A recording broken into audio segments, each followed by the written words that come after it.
Ada dari beberapa teman-teman yang kondisinya sebenarnya sakit, tidak fit ya, badannya itu karena kan kita bekerja setiap hari tentu lelah dan capek ya, badan kita itu berteriak sudah capek, badan ini perlu istirahat gitu teman-teman. Tetapi karena kita ini tuntutan pekerjaan, jadi banyak sekali teman-teman yang menahan sakit untuk terus tetap beraktivitas seperti biasa ya. Seperti teman aku, kadang dia itu juga meriang, orang kan nggak seperti mesin juga, kalau setiap hari dipakai mesti ada ngabatnya gitu teman-teman ya. Sama juga seperti manusia, setiap hari bekerja tentu ada sakitnya, ada meriangnya gitu teman-teman. Dan ada beberapa teman aku yang kondisinya tidak fit, yang sakit sebenarnya meriang dia ya, tetapi tetap beraktivitas seperti biasa karena dia itu menjaga anak, ada juga yang menjaga orang tua ya.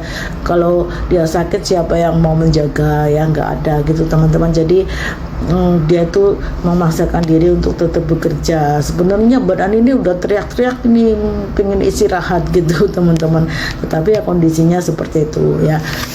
Sebenarnya kalau badan kita itu terasa meriang ya, gak enak badan ya, kita bisa minum obat yang kita beli di Yokfong ataupun di toko-toko obat lainnya ya teman-teman. Atau biasanya majikan itu menyediakan Panadol atau paracetamol, itu bisa dipakai ya teman-teman ya.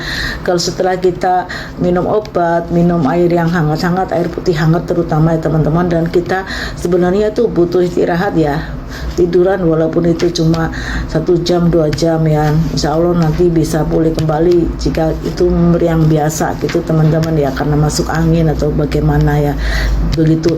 Tetapi tidak semua majikan juga mengizinkan istirahat walaupun cuma 1 jam 2 jam ya gitu teman-teman ya. Sebenarnya kita butuh rehat sebentar ya setelah kita itu minum obat gitu teman-teman.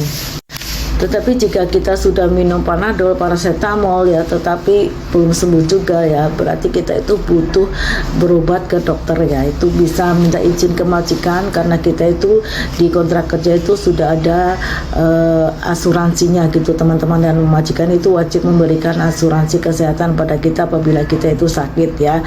Dan apabila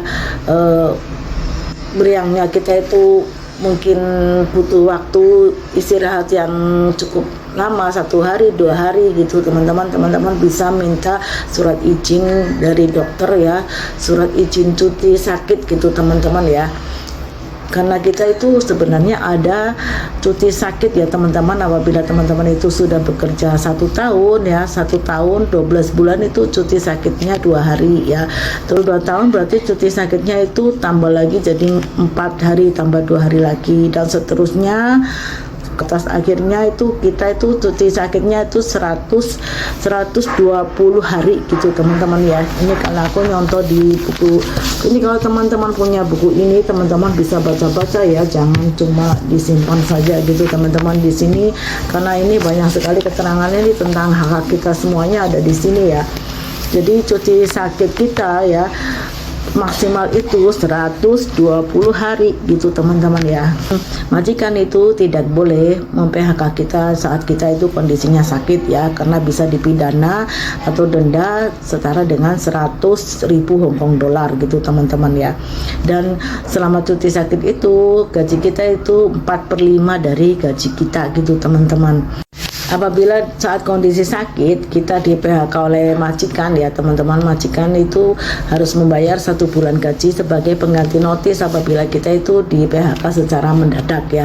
Dan majikan juga wajib memberi 7 hari gaji kita sebagai ganti rugi saat kita sakit, karena kita sakit di PHK, jadi majikan wajib memberikan tambahan gaji 7 hari sebagai pengganti ganti rugi dan juga tunjangan sakit lainnya gitu teman-teman ya. Itu syaratnya, semuanya ada di buku ini teman-teman, kalian bisa baca-baca ya teman-teman ya.